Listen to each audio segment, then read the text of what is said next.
इस समाचार के प्रायोजक हैं Monika bakery, 2/3 Kranti Kripalani Nagar, Annapurna main road, Maharashtra bank के सामने, इंदौर। इस समाचार के प्रायोजक हैं दास bakers Shiv Shakti villa, scheme number 103 Kesarbagh bridge के पास, इंदौर।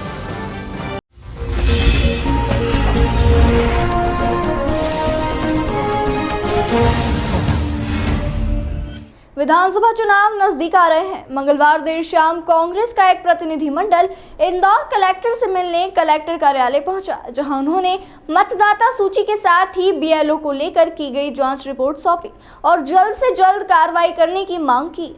कांग्रेस कार्यकर्ताओं के अनुसार इंदौर जिले की 8 विधानसभा सीट पर 2417 से ज्यादा मतदान केंद्र बनाए गए हैं। सभी मतदान केंद्रों पर बूथ लेवल ऑफिसर यानी कि बीएलओ की नियुक्ति की गई है, जो दिन प्रतिदिन मतदाताओं की गणना करने के साथ मतदाताओं के नाम बढ़ा रहे हैं। साथ ही अन्यत्र वाले लोगों के भी नाम मतदाता सूची से काटे जा रहे हैं, लेकिन इस काम के लिए चुनाव आयोग की गाइडलाइन का पालन नहीं किया जा रहा है और अनुभवहीन लोगों को बीएलओ यानी बूथ लेवल ऑफिसर बना दिया गया है, जिन्हें चुनाव आयोग की गाइडलाइन की कोई जानकारी नहीं है। बिना जानकारी के किसी भी रहवासी का नाम काट देते हैं, जिसे लेकर कांग्रेस ने सभी विधानसभा क्षेत्रों से 22 मतदान बूथ चयनित किए और अपने कार्यकर्ताओं के साथ सर्वे किया, जिसमें चुनाव आयोग द्वारा नियुक्त किए गए बीएलओ की बड़ी लापरवाही सामने आई, जिसमें कई घरों के लोगों के नाम मतदाता सूची से हटा दिए गए। इस बारे में जानकारी देते हुए इंदौर शहर कांग्रेस के मतदाता सूची प्रभारी रवि गुरनानी ने बताया कि चुनाव आयोग द्वारा तय किए गए नियमों के आधार पर मतदाता सूची का नवीनीकरण और सुधार नहीं किया जा रहा है। साथ ही तय नियमों के अनुसार बीएलओ की नियुक्ति नहीं की गई है। अनुभवहीन बीएलओ रुचि लेकर काम नहीं कर रहे हैं।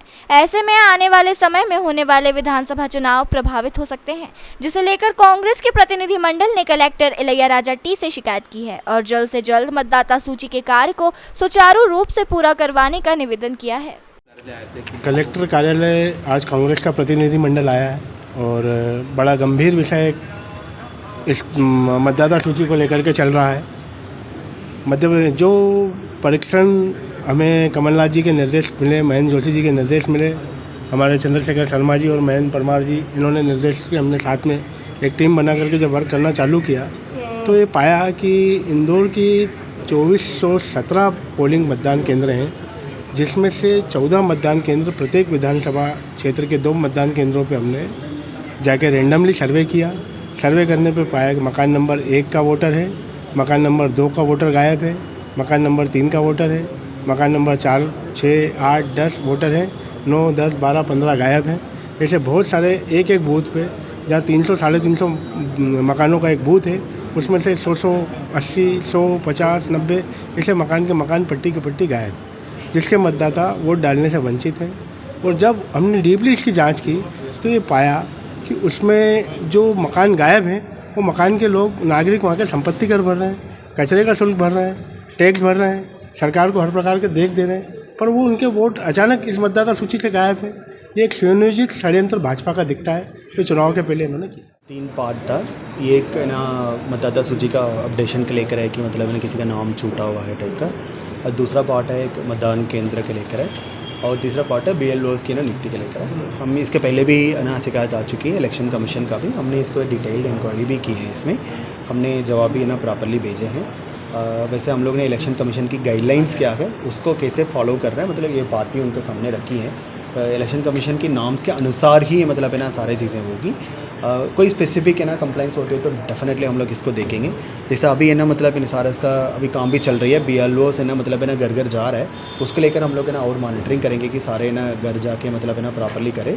और सारे पार्टीज़ का, पॉलिटिकल पार्टीज़ का कंटिन्यूसली हम लोग है ना इन्फॉर्मेशन शेयर भी करते हैं कि मतलब जैसे फॉर्म 6, 7, 8 कितने भी आता है, हमारे पास इलेक्शन कमीशन की गाइडलाइंस है क्लियरली कि मतलब है ना जब उनके ना किस प्रकार को डेटा शेयर करना है वो सारे नाम्स को हम फॉलो करते हैं। हमने कहा है कि उनके बीच में भी है ना ये ना रहे कि जैसे उनको बंदर भी एक्सेप्ट किया कि हमको डेली है ना हम लोग इन्फॉर्मेशन दे रहे हैं।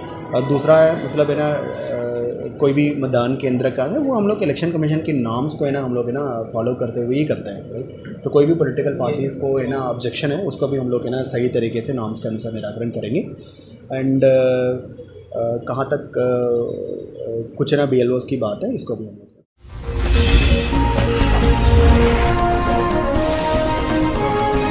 है।